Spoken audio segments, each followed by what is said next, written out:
So hello दोस्तों, स्वागत है फिर से आपको एक नए वीडियो में। दोस्तों आज की इस वीडियो में हम लोग पढ़ने वाले हैं क्लास 10th के लिए जो सोशल साइंस का मोस्ट वीवीआई ऑब्जेक्टिव प्रश्न है, उसको हम लोग इस वीडियो में देखने वाले हैं, जो कि एग्जाम की दृष्टि से बहुत ही महत्वपूर्ण होने वाले हैं दोस्तों। इसलिए आपसे रिक्वेस्ट है, इस वीडियो को फुल वॉच कीजिएगा और दोस्तों वीडियो पसंद आता है तो वीडियो को लाइक जरूर कर दीजिएगा, ठीक है। और मेरे चैनल से जुड़े रहने के लिए चैनल को सब्सक्राइब भी कर लीजिएगा, ठीक है। तो चलिए हम वीडियो को शुरू करते हैं, ज़्यादा समय नहीं लेंगे। और हमें ये कमेंट में आप लोग ज़रूर बताइएगा क्या आप लोगों का एग्ज़ाम का तैयारी कैसा चल रही है, हमें कमेंट में ज़रूर बताइएगा। तो चलिए हम इस वीडियो को शुरू कर लेते हैं, जिसमें पहला प्रश्न यहाँ पर है कि नेपोलियन संहिता किस वर्ष लागू की गई? तो ये जो लागू किया गया था 1804 ईस्वी में, ये ऑप्शन इसका सही हो जाएगा दोस्तों, ठीक है। दूसरा प्रश्न कि गैरिबाल्डी पेशे से क्या था? तो एक नाविक था पेशे से, ठीक है दोस्तों। तीसरा प्रश्न इसमें है कि इटली तथा जर्मनी वर्तमान में किस महादेश के अंतर्गत आते हैं? तो ये जो अंतर्गत आते हैं दोस्तों, ये होगा यूरोप के अंतर्गत आते हैं, ठीक है दोस्तों। अगला प्रश्न है इसमें चौथा कि यूरोपीय यूरोपियन समाजवादी कौन नहीं चाहता था, ठीक है। तो इसका जो सही जवाब हो जाएगा दोस्तों, ये हो जाएगा कार्ल मार्क्स नहीं चाहता था, ठीक है। अगला प्रश्न 5 नंबर इसमें है दोस्तों। 5 नंबर प्रश्न है कि वार एंड पीस किसकी रचना है? तो ये जो रचना है दोस्तों, ये है टॉलस्टॉय की रचना है, ठीक है। अगला प्रश्न 6 नंबर इसमें कि बोल्शेविक क्रांति कब हुई थी? तो ये जो दोस्तों बोल्शेविक क्रांति जो हुई थी, ये हुई थी नवंबर 1917 में हुई थी, ठीक है दोस्तों। अगला प्रश्न इसमें है कि हिंद चीन में हिंद चीन क्षेत्र में अंतिम युद्ध समाप्ति के समय अमेरिकी राष्ट्रपति कौन थे? तो उस समय अमेरिकी राष्ट्रपति दोस्तों निक्सन थे। कौन थे? निक्सन, ठीक है। अगला प्रश्न इसमें 8 नंबर है कि वियतनामी राष्ट्रवादी दल का गठन कब हुआ था? तो 8 नंबर का जो सही जवाब हो जाएगा, ये 1914 में हो जाएगा, ठीक है। अगला प्रश्न देखते हैं 9 नंबर की गांधी जी ने साबरमती आश्रम की स्थापना किस वर्ष की थी? तो ये आपको पता होना चाहिए दोस्तों, ये 1916 में गांधी जी ने इसकी स्थापना की थी, ठीक है। अगला प्रश्न इसमें है 10 नंबर की भारतीय राष्ट्रीय कांग्रेस की स्थापना किस वर्ष हुई थी? तो ये हुई थी दोस्तों, ये 1885 ईस्वी में भारतीय राष्ट्रीय कांग्रेस की स्थापना हुई थी, ठीक है दोस्तों।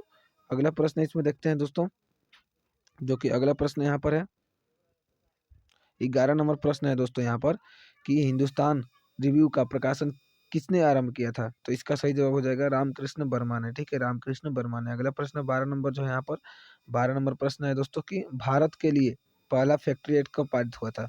तो ये जो पारित हुआ था दोस्तों 1881 में पारित हुआ था, ठीक है। अगला प्रश्न इसमें देखते हैं दोस्तों, जो कि अगला प्रश्न 13 नंबर यहाँ पर है दोस्तों कि वैज्ञानिक समाजवाद की अवधारणा का प्रतिपादन किसने किया था? तो इसका सही जवाब हो जाएगा दोस्तों, ये कार्ल मार्क्स ने किया था, ठीक है। अगला प्रश्न 14 नंबर है इसमें कि अखिल भारतीय ट्रेड यूनियन कांग्रेस की स्थापना कब हुई थी? तो 14 का सही जवाब हो जाएगा दोस्तों, ये हो जाएगा 1920 ईस्वी में, ठीक है।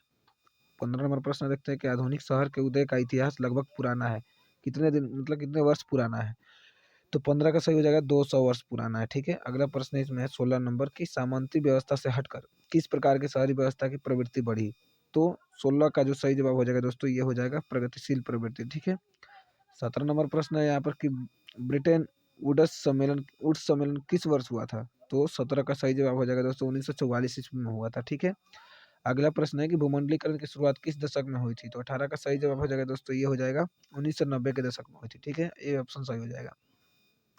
19 नंबर प्रश्न है हिंदुस्तान रिव्यू का प्रकाशन किसने किया था? तो इसका जो प्रकाशन किया था रामकृष्ण वर्मा ने किया था, ये ऑप्शन सही हो जाएगा, ठीक है। अगला प्रश्न 20 नंबर की प्रथम पेपर मिल की स्थापना कहाँ हुई थी? तो ये जर्मनी में हुई थी। कहाँ पर? जर्मनी में, ठीक है। अगला प्रश्न है इसमें दोस्तों कि सांप्रदायिक राजनीति आधारित होती है, किस पर आधारित होती है? तो ये धर्म पर आधारित होती है, ठीक है। अगला प्रश्न 22 नंबर है कि 1967 ईस्वी तक भारतीय राजनीति में निम्नलिखित में किसका वर्चस्व रहा? तो ये सवर्ण का रहा, ठीक है। अगला प्रश्न देखते हैं इसमें कि भारत में समाज सुधार आंदोलन में निम्नलिखित में किसका योगदान है? तो इसका सही जवाब हो जाएगा दोस्तों, ये उपयुक्त सभी का है। महात्मा गांधी का भी है, ज्योतिबा फुले का भी, डॉक्टर भीमराव अम्बेडकर का भी है, ठीक है। यानी कि ऑप्शन डी इसका सही हो जाएगा, ठीक है। 24 नंबर प्रश्न है कि भारत में संघ एवं राज्यों के बीच अधिकारों का विभाजन कितनी सूचियों में हुआ है? तो ये संघीय सूची, राज्य सूची और समवर्ती सूची में हुआ है, यानी सी ऑप्शन इसका बिल्कुल सही हो जाएगा, ठीक है। 25 नंबर है कि संघवाद लोकतंत्र के अनुकूल है। इसका सही जवाब हो जाएगा कि संघवाद इस बात की व्यवस्था करता है कि उस शासन का व्यवस्था के अंतर्गत रहने वाले लोगों में आपसी सौहार्द एवं विश्वास रहेगा। उन्हें इस बात का भय नहीं रहेगा कि एक ही भाषा, संस्कृति और धर्म दूसरे पर लाद दी जाएगी, ठीक है। यानी कि इसका बी ऑप्शन बिल्कुल सही हो जाएगा, ठीक है।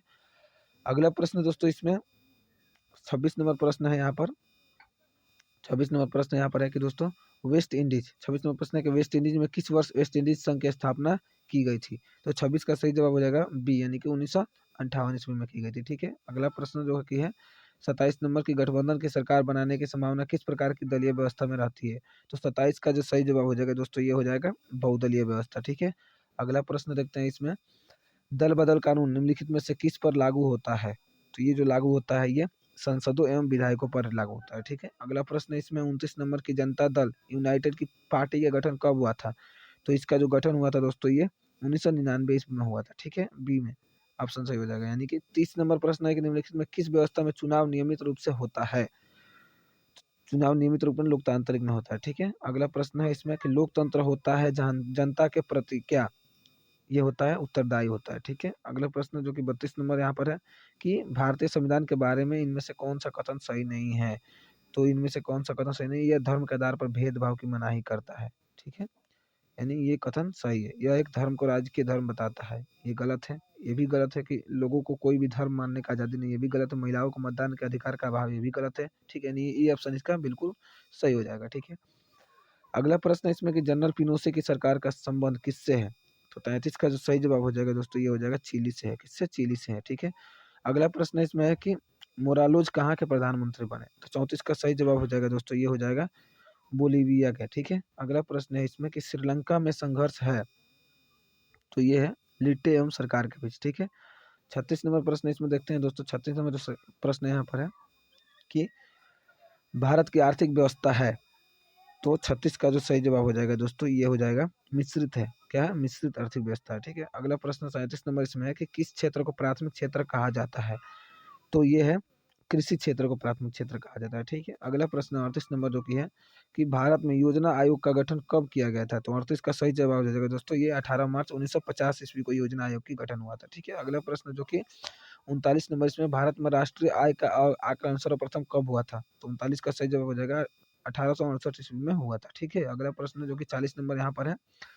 40 नंबर प्रश्न है यहाँ पर दोस्तों कि राष्ट्रीय आय मापने के निम्नलिखित में से कौन सी विधियां हैं? तो ये जो विधियां है दोस्तों 40 का सही जवाब हो जाएगा ये उपयुक्त सभी है। उत्पादन विधि भी है, आय विधि भी है, व्यय विधि भी है, ठीक है। अगला प्रश्न देखते हैं दोस्तों 41 नंबर की आय और उपभोग का अंतर क्या कहलाता है? तो ये अंतर कहलाता है बचत, ठीक है। अगला प्रश्न 42 नंबर इसमें कि साख के निम्नलिखित में से कौन से आधार है? तो 42 का जो सही जवाब हो जाएगा दोस्तों ये हो जाएगा डी हो जाएगा। उपयुक्त सभी चरित्र भी है, विश्वास भी है, मतलब चुकाने की क्षमता भी है। यानी उपयुक्त सभी ऑप्शन डी सही हो जाएगा, ठीक है। 43 नंबर प्रश्न इनमें से कौन संस्थागत वित्तीय संस्था है? तो 43 का जो सही जवाब हो जाएगा ये बी हो जाएगा सहकारी बैंक, ठीक है। अगला प्रश्न इसमें है कि भूमि विकास बैंक निम्नलिखित में किसके लिए ऋण मुहैया कराता है? तो 44 का जो सही जवाब हो जाएगा दोस्तों ये हो जाएगा डी हो जाएगा उपयुक्त सभी, ठीक है। अगला प्रश्न दोस्तों कि बिहार एक राज्य है, बिहार एक ऐसा राज्य है तो ये कृषि प्रधान राज्य है, ठीक है। 46 नंबर प्रश्न देखते हैं इसमें कि भारत में सेवा क्षेत्र को समानतः कितने भागों में बांटा जा सकता है? तो सेवा क्षेत्र को दोस्तों 2 भागों में बाँटा जा सकता है, ठीक है। अगला प्रश्न है इसमें है कि वैश्वीकरण का अर्थ निम्नलिखित में से किसके प्रवाह से है? तो 47 का जो सही जवाब हो जाएगा ये हो जाएगा उपयुक्त सभी वस्तु भी, पूँजी भी, प्रौद्योगिकी एवं विचार भी, ठीक है। 48 नंबर प्रश्न है कि नई आर्थिक नीति में किसे सम्मिलित किया गया? तो 48 का सही जवाब हो जाएगा दोस्तों 48 का इसमें सही जवाब हो जाएगा, ये हो जाएगा दोस्तों उपयुक्त सभी इसका भी होगा, निजीकरण, उदारीकरण और वैश्वीकरण, ठीक है। दोस्तों अगर अभी तक आपको वीडियो पसंद आ रहा है तो वीडियो को लाइक कर दीजिए और हमसे जुड़े रहने के लिए चैनल को सब्सक्राइब भी कर दीजिएगा, ठीक है दोस्तों। अपने दोस्तों को पास ये शेयर भी कर दीजिएगा, ठीक है। 49 नंबर प्रश्न देखते हैं दोस्तों यहाँ पर कि भारतीय उपभोक्ता संरक्षण अधिनियम की घोषणा कब हुई थी? तो 49 का सही जवाब हो जाएगा दोस्तों, ये हो जाएगा ये 1986 में, ठीक है। अगला प्रश्न 50 नंबर जो कि इस वीडियो का लास्ट प्रश्न है कि विश्व उपभोक्ता अधिकार किस मतलब दिवस प्रतिवर्ष कब मनाया जाता है, ठीक है दोस्तों। तो इसका जो आंसर होगा आपको हमें कमेंट बॉक्स में कमेंट करके बताना है, ठीक है। इसका जो आंसर होगा आपको हमें कमेंट बॉक्स में कमेंट करके बताना है, ठीक है। और दोस्तों अगर वीडियो पसंद आए तो वीडियो को लाइक कर दीजिए और अपने दोस्तों के पास इसे शेयर भी कर दीजिए। बाकी ये कैसा लगा वीडियो हमें कमेंट में ज़रूर बताइएगा, अपना रिव्यू ज़रूर दीजिएगा। मिलते हैं इसके नेक्स्ट वीडियो में, तब तक के लिए